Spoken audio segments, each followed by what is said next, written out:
Good day, everyone. I'm the next reporter of Group 11. So my topic is all about schedule of reinforcement. According to Skinner, 1938, as mentioned by Seeger, schedule refers to when reinforcement is applied. So si Skinner is maraming research na ginawa about sa behaviorism and schedule reinforcement with pigeon or kalapate. And about dito sa information is pwede siyang gamitin sa tao, hindi lamang sa mga hayop. At sabi din ni Skinner na ang pagkakaroon ng positive reinforcement ay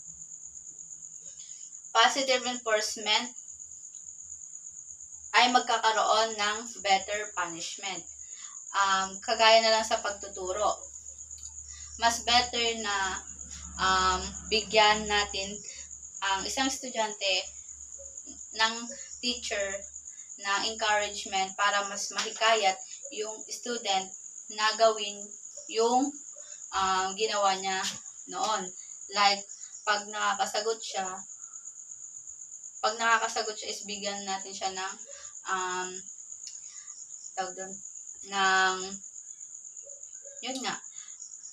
encouragement. So, mas na-motivate yung isang bata na gawin ito sa susunod. So, ito naman yung mga reinforcement schedule according to Skinner. Una is continuous schedule.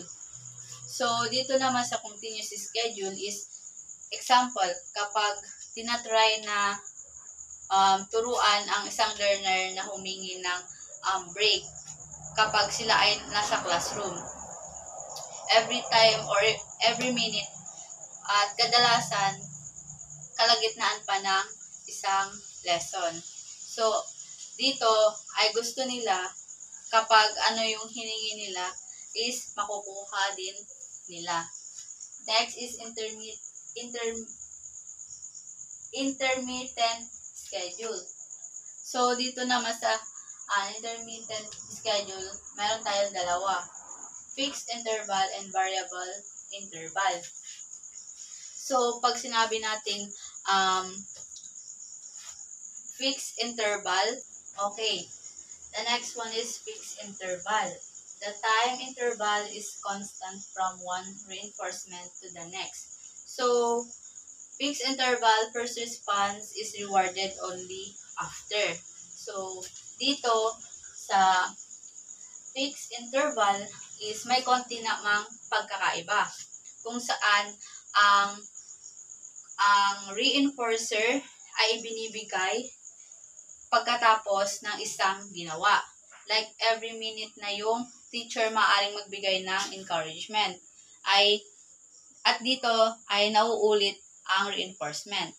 Example, every minute na nagbibigay ng encouragement ang teacher sa student niya. Next is variable interval. Itong variable interval, response is rewarded after. So, ito naman pagkatapos. So, dito, yung teacher, nagbigay ng candy sa student niya. Kumbaga, minuto siya nagbibigay. So, palaging nagbabago yung time, like, minuto, ibinibigay mo ang candy sa student. So, then, nagtatagal ito ng 30 minutes to 2 minutes. So, yun yung pagbabago dyan. Naka-base sa schedule. Next is ratio schedule. So, meron tayong fixed ratio and variable ratio. So, fixed ratio is predictable schedule. Kumbaga, mas napipredict ito base sa ginagawa. Example, pagkatapos makasagot ng student ng 2 question, then makakatanggap siya ng compliment mula sa teacher. So, sa pamamagitan nito is every time na nakakasagot na siya or sila ay sila ng tanong is nag-expect na sila na makakatanggap sila ng compliment or praise mula sa teacher. So, next is variable ratio. So, dito naman sa variable ratio is unpredictable. Example dito is, yung teacher, nagbigay ulit ng candy sa student niya para sumagot. Pero, after na gawin yung isang task or activity is, hindi naman pala ito ibinibigay. So, that's all. Thank you.